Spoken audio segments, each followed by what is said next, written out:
It was just constant worrying. Is she okay? At school, all I thought about was my mom.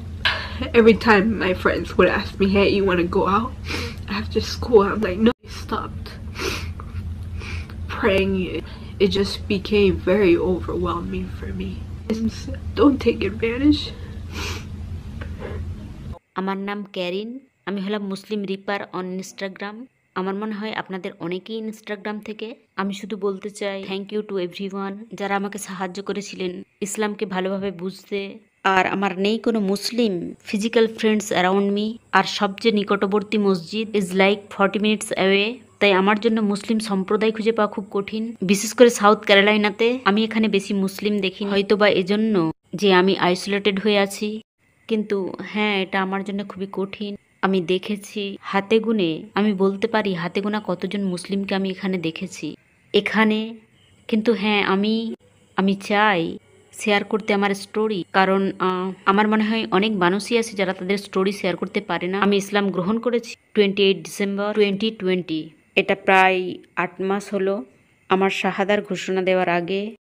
আমি চাইছিলাম নিকটবর্তী হতে গডের।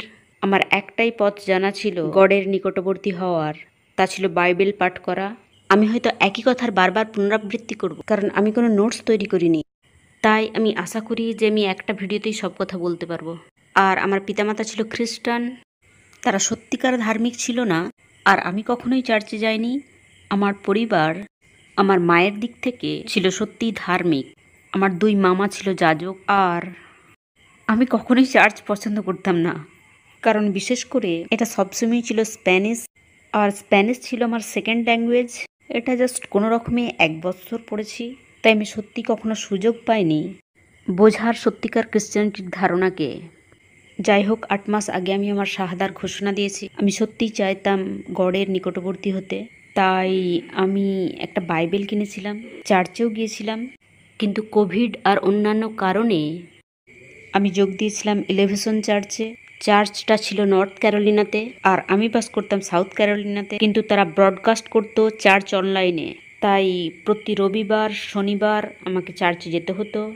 আর একদিন একটা ভিডিও পপ আপ হলো, এটা ছিল মুসলিম ভার্সেস ক্রিশ্চিয়ান ডিবেট। এটা ছিল 2 ঘন্টার। আমি এই ভিডিওটা দেখতে দেরি করে ফেলেছিলাম। এই ভিডিওটা বারবার আসছিল, আর আমার মনে হচ্ছিল কেন ইউটিউব বারবার এই ভিডিওটাকে রিকমেন্ড করছে, যখন আমি জাস্ট গডের নিকটবর্তী হওয়ার চেষ্টা করছি। আসলে আমাকে এই ভিডিও একটা সুযোগ দিয়েছিল। এই ভিডিওটা পুরোপুরি দেখলাম, আর তখন থেকেই আমার সন্দেহ শুরু হলো। এটা অধিক অর্থপূর্ণ মনে হলো, তাই আমি শুরু করলাম আরও বেশি করে ইসলামের খোঁজ করা, লোকেদের আলী দাওয়ার মতো, মুহাম্মদ হিজাব। সরি, আমি কথা বলছি, একটা ছোট শব্দ হলো, আমার ড্যাড মনে হয় বাড়ি ফিরল। ওকে, হ্যাঁ, আমি আরও অনেক অন্যান্য ভিডিও দেখতে লাগলাম ইসলামের ব্যাপারে। আমি অনেক দোয়া করতে লাগলাম। একটাই মাত্র পন্থা জানা ছিল আমার দোয়া করার। হাঁটু গেড়ে বসে 2 হাতকে এইভাবে করে রাত্রে দোয়া করতাম। দোয়াতে সবসময় একটাই জিনিস চাইতাম, গাইডেন্স। আমি সবসময় গডের কাছে দোয়া করতাম, আমাকে সঠিক পথে পরিচালনা করুন। আর আমি সবসময় গডকে বলতাম যে আমি তাকে বিশ্বাস করি। হ্যাঁ, 8 মাস পরে আমি শাহাদার ঘোষণা দিলাম। এটা সন্ধ্যাবেলা ছিল না, আমি শাহাদার ঘোষণা দিয়েছিলাম মধ্যরাত্রে। আমি কাঁদছিলাম। আমার মনে হয় আমি শুধু কাঁদছিলাম এ কারণে যে আমি শুধু চাইছিলাম গডের নিকটবর্তী হতে, কিন্তু জানতাম না কিভাবে। Why am I getting emotional? I'm not even at the emotional part, but yes. যখন আমি জেগে উঠলাম ভয় পেয়ে গেলাম। আমি এ কারণে ভীত হয়ে গেলাম যে আমি এমনকি জানতাম না যে কিভাবে নামাজ পড়ে, আর আমি এটুকু জানতাম না যে আমি কিভাবে এগুলো করব। কিন্তু আমি শিখে নিয়েছিলাম খুবই দ্রুত আমার ভয়ের কারণে। আমি চাইছিলাম না আর কোনো ভুল করতে। মূলত আমার জন্য ছিল নতুন বছর। একজন মুসলিম হিসাবে আমি সত্যি অনুভব করছিলাম আমার প্রয়োজন হিজাব পরা। তাই আমি আমার মায়ের কাছে গেলাম। অবশ্যই জানেন, সব মাই তার সন্তানের যত্ন নিতে চায়। যখন তারা জানে না তারা কি করছে, তিনি তখনও বলে যাচ্ছিলেন জেসাস হলো গড। আমি এটা বর্ণনা করতে পারছি না। এটা অজ্ঞতা ছিল না, বরং এটা ছিল তার থেকেও বেশি। আমি জানি এটা সত্য, আর তুমি আমার মন পরিবর্তন করতে পারবে না, এই কথাই বলেছিল আমার মা। তাই অনেক টেনশন ছিল আমার আর আমার মায়ের মধ্যে বেশ কিছুদিন ধরে। আর কিন্তু তখন আমি চাইছিলাম হিজাব পরতে। আর আমার মনে হয় আমার মা লক্ষ্য করছিল যে আমি বাইরে যাওয়ার সময় ব্যাগে আলাদা পোশাক নিয়ে যাই। সে কাঁদতো আর আমার খুবই খুবই খারাপ লাগতো এজন্য। আর তাকে ভালো রাখার জন্য একটুখানি বলে নিই আমার মমের ব্যাপারে। তার সব সময় ছিল সুইসাইডাল থটস। আমার মমের শৈশবকাল খুবই খারাপভাবে কেটেছে, তাই এর জন্য আমি তাকে দোষ দিই না। আমার মনে আছে এটা ছিল জানুয়ারির শেষ দিক। সে আমার কাছে কাঁদতে কাঁদতে এলো আর জিজ্ঞাসা করলো, তুমি কি এখনো মুসলিম থাকবে? আর সে কথা বলল। আমি তাকে হতাশ করেছিলাম, আমি তাকে খারাপ অবস্থায় ঠেলে দিয়েছিলাম। সে আমাকে বলল, আমাকে মুসলিম দেখার আগে সেই দিন সে সুইসাইড করার চেষ্টা করেছিল। সে ভোর 4টেয় বেরিয়ে গিয়েছিল আর সে আমাদের গাড়িগুলোর মধ্যে একটাকে নিয়ে, আমি জানি না কোনটা, সে চিন্তিত ছিল আর বেরিয়ে গিয়ে কিছুতে ধাক্কা মেরেছিল। আর এই সমস্ত কিছুর জন্য সে আমাকেই দায়ী করেছিল, কিন্তু সে সরাসরি বলতো না। তো সে আমাকে জিজ্ঞাসা করলো, আমি কি এখনও মুসলিম, আমি কি এখনও ইসলামের ব্যাপারে পড়াশোনা করছি? আর এই মুহূর্তে আমি সিদ্ধান্ত নিয়েছিলাম বলবো না, যে আমি আর এখন মুসলিম নই, আর যাতে করে সে আর এই ব্যাপারে চিন্তা না করে। এমনকি প্রায় 1 মাস আমি মুসলিমের মতো ছিলাম না, কিন্তু আমি দ্রুত শিখে নিয়েছিলাম কীভাবে নামাজ পড়তে হয়। এই মুহূর্তে আমার কোনো জব ছিল না, তাই আমি দোয়া করতাম আমার 5 ওয়াক্তের নামাজে প্রত্যেকটা দিন। তাই দোয়া করতাম,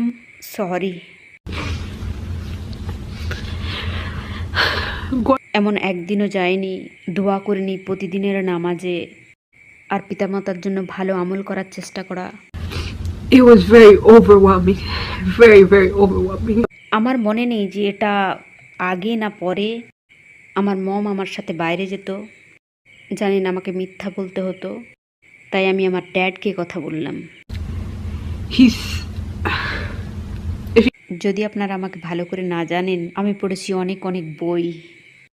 আর আমার ড্যাড, তিনি বললেন যে আমি খুব বেশি প্রভাবিত হয়েছি আর শয়তান আমাকে বশীভূত করেছে।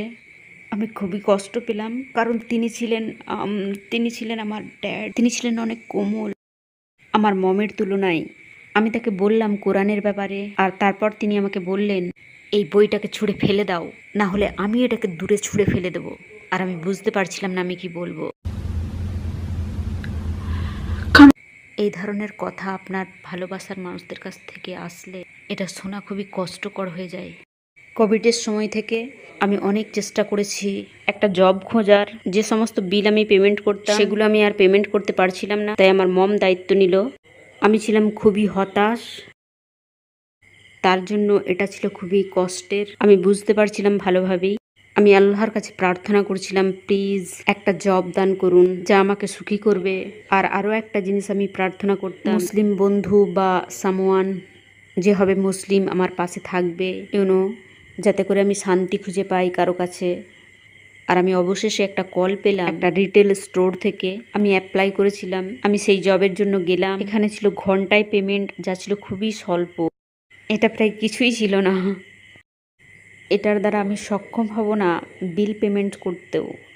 তাই আমি যদি এই কাজটা নিই, তাহলে এই কাজটা হবে শুধুমাত্র পার্ট টাইম, তাই এটা হবে খুবই খারাপ।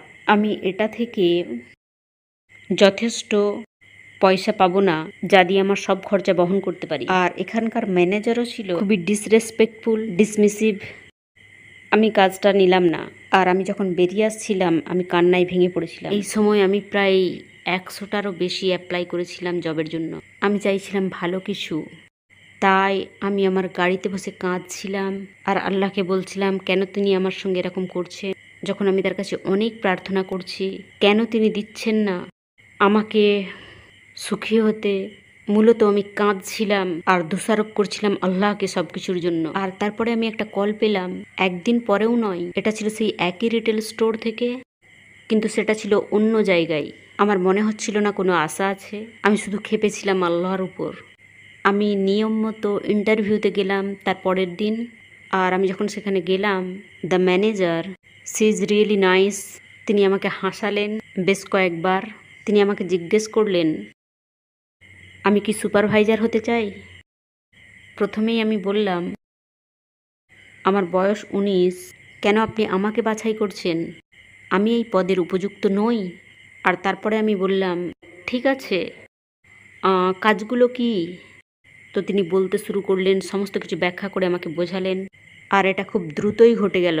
তিনি আমার কাছ থেকে সমস্ত পেপার নিলেন। তিনি বললেন, আমি আপনাকে কল ব্যাক করবো আপনার ব্যাকগ্রাউন্ড চেক করার পর। আর তিনি আমাকে বাইরে নিয়ে গেলেন আর সবার সঙ্গে পরিচয় করিয়ে দিলেন যারা আমার আন্ডারে কাজ করবে, সবার সঙ্গে যাদেরকে আমি সুপারভাইজ করব। সেখানে ছিল 3 জন মহিলা। যেই মুহূর্তে আমি তাদের দেখলাম, আমি তাদের দিকে না তাকিয়ে পারলাম না। তারা ছিল 3 জন মুসলিম। তারা হিজাব পরেছিল, তারা পর্দায় ছিল অবশ্যই। এই মহিলাগুলো ছিল অনেকটা বয়স্ক। আমি এমনকি ভাবছিলাম তারা জানে না তারা আমার উপর কতটা প্রভাব ফেলছে, কারণ আমি আল্লাহর কাছে প্রার্থনা করতাম মুসলিম ফ্রেন্ডের জন্য। আমি আল্লাহর কাছে প্রার্থনা করতাম, অ্যাটলিস্ট আমাকে দেখান একজন মুসলিম আমার আশেপাশে থাকলেই আমি আরাম বোধ করব। কারণ এটা জাস্ট আমার কাছে ছিল গোটা পৃথিবী আমার তুলনায়। অল্প সময়ের জন্য তাদেরকে সেখানে পেয়ে আমি অনেক আরাম বোধ করেছিলাম। তারা জানতো না বেশি ইংলিশ, কিন্তু তারা আমাকে সাহায্য করেছিল উচ্চারণ শিখতে। তারা আমাকে খুবই উষ্ণ অভ্যর্থনা জানিয়েছিল যখন আমি তাদের বলেছিলাম, হে, আমিও তোমাদের মতো মুসলিম। আর তারা আমার খুবই খুবই প্রশংসা করেছিল। আর তারপরে আমি চলে গেলাম। এটা ঘটেছিল খুবই খুবই দ্রুত। আমার কাছে ছিল সমস্ত কাগজপত্র, আমার বায়োডাটা আমার হাতেই। আর আমি গাড়িতে বসলাম আর পুনরায় আমি কাঁদতে শুরু করলাম। আপনারা আমাকে খুবই সেন্সিটিভ বলতে পারেন। এই সময় আমি কাঁদছিলাম আর আমি আল্লাহর কাছে ক্ষমা প্রার্থনা করছিলাম ফর বিং ম্যাড। সেই দিন থেকে আমি আজও কাজ করছি সেই জায়গায়। I am happy, I am really happy there. Allah আমাকে সব কিছুই দান করেছেন আমি যা চেয়েছি। আর একদিন এখন আমি শিখেছি বিশ্বাস করতে আল্লাহকে আরও বেশি। এখন আমি জানি যে আল্লাহ শোনেন। আমি আমার মমকে দেখাতে চাই আমাকে কেমন দেখাই হিজাবে। স্পষ্টতই সে এটাকে পছন্দ করে না। সে আমাকে বলেছিল যে তুমি খুবই সুন্দর। আর তাই কোনো দরকার নেই আমার নিজেকে ঢেকে রাখার। কিভাবে আমি একজন জীবনসঙ্গী খুঁজে পাবো যদি সে আমাকে দেখতেই না পায়?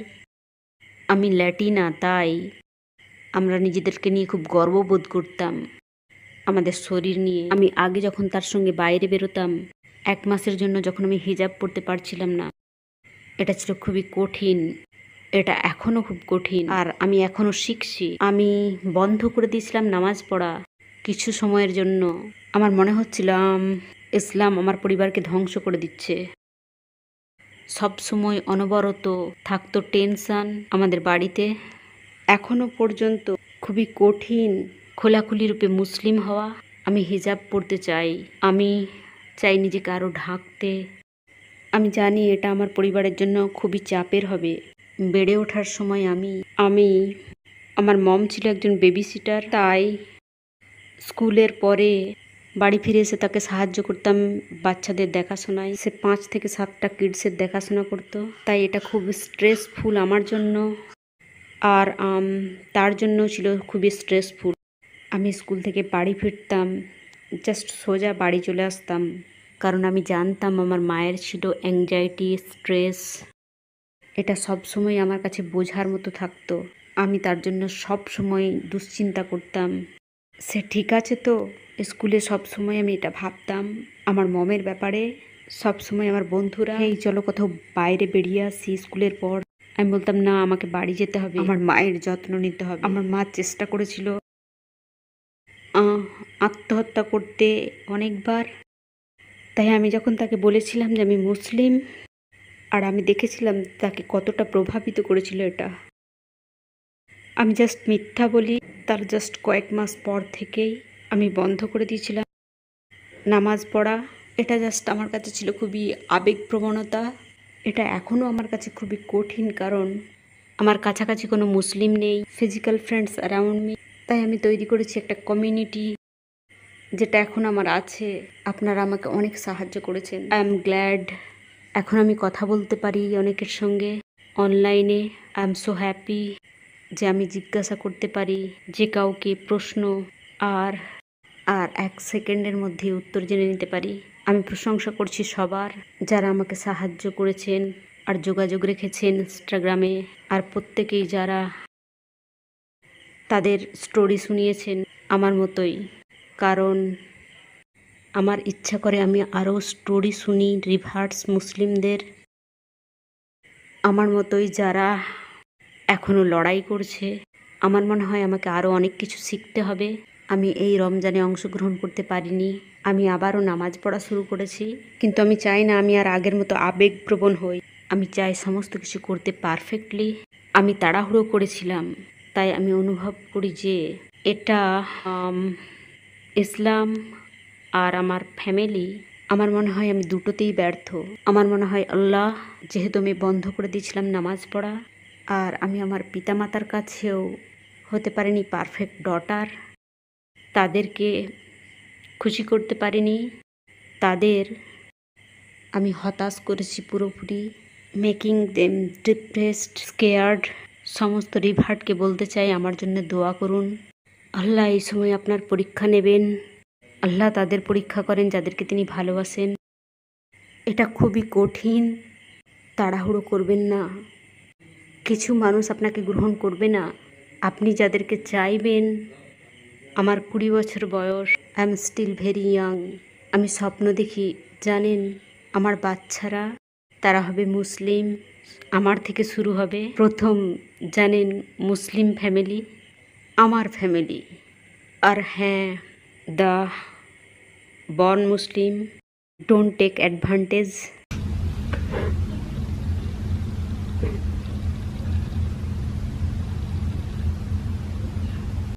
যে কেউ এই অবস্থার মধ্যে দিয়ে যাচ্ছেন, যারা নিজের পরিবারের দ্বারা অপদমিত হয়ে আছেন, শুধু জানবেন যে আল্লাহ সবসময় আপনার সঙ্গে আছেন, আল্লাহ সবসময় আপনার সঙ্গে আছেন। দোয়া করুন, কখনোই দোয়া করা বন্ধ করবেন না, আর নামাজ পড়া। কারণ শেষ দিবসে আপনার সাহায্যকারী কেউ থাকবে না আপনি ছাড়া, আর থাকবেন আল্লাহ, আর এটাই সবচেয়ে প্রয়োজনীয়। আমি জাস্ট বলতে চাই যে thank you for watching, thank you for listening.